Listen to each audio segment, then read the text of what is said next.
Hello, this is Dr. Gus Stern at Maryland Vision Institute, and I'd like to review ICL loading with a funnel tip cartridge. Just to quickly review some terminology here, there is a funnel tip plunger holder, which holds the funnel tip plunger that you take out of the packaging.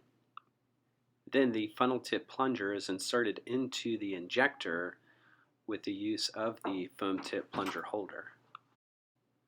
So the first step is to insert the foam tip plunger into the injector by means of the foam tip plunger holder. As you can see here, we're inserting the foam tip plunger into the injector, and as you can see in the diagram in the upper right of the video, you insert the foam tip plunger and also depress the plunger button on the back so that they snap into one another and lock into place.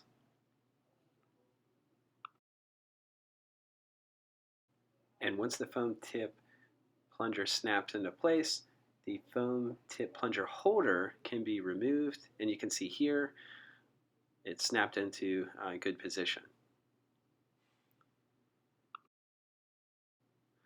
Once you have this device in place, it's very important that you soak the foam tip plunger in BSS and allow it to expand. That's very important because if you don't, the ICL can become trapped between the plunger and the cartridge, and when you're injecting it, it can actually rip the foot off. So it's very important that the plunger expands so that when you're injecting it into the eye, again, the ICL does not get caught on the side of the cartridge. As you can see here, I'm soaking the mechanism in BSS. The next step is the actual loading of the lens into the cartridge. It's recommended to first fill the cartridge with BSS, as you can see there. And then, as I'm demonstrating here, you then partially fill the cartridge with OcuCoat. Now we're going to actually take the lens out of its container, which actually sounds a lot easier than it actually is. I've been told that if you pull the pull tab straight down, do not twist it as you're tearing off the initial tab. Pull it straight down as I show here, and then take off the remainder of the tab. It's easier than if you just try and twist as you're pulling down.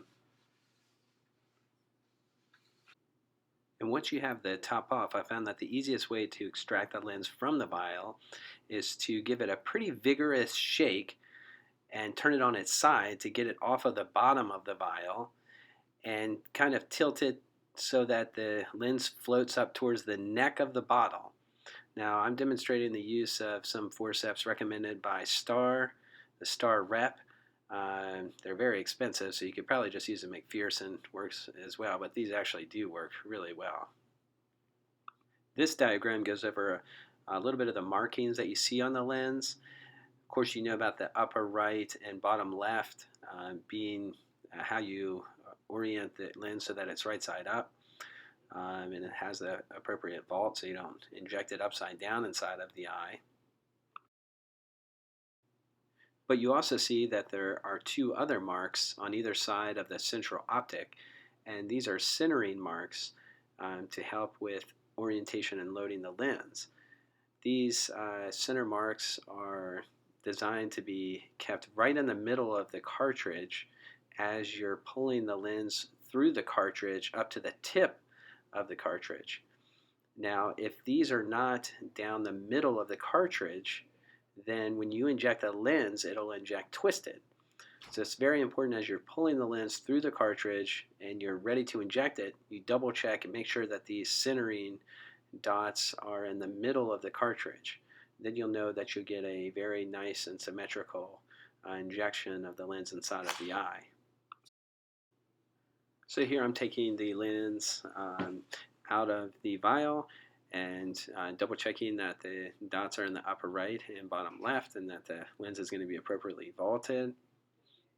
Of course, we put one side of the ICL in first, and then the other side goes in second to create a kind of a tint to the lens, an upward tint, like a tent that you would sleep in.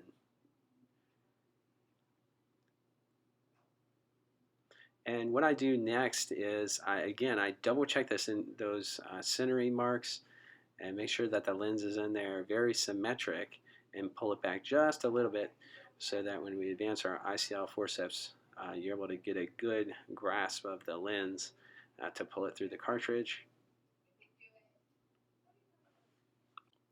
I've been told by my ICL rep that once you have a hold of the lens with your forceps, that it's actually easier if you actually pull the cartridge back instead of pulling the lens through with the ICL forceps. It's actually easier if you pull the cartridge through. I don't know if I've ever actually noticed that myself, but that's what I've been told.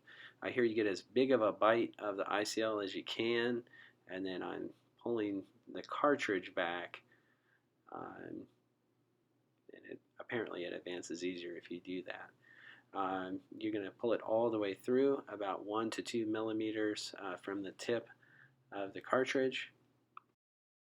And again, at this point, you want to double check that the centration marks on either side of the optic of the ICL are right down the middle of the cartridge, so that when you inject it, it's going to be as symmetric and easily unfolds inside of the eye as possible.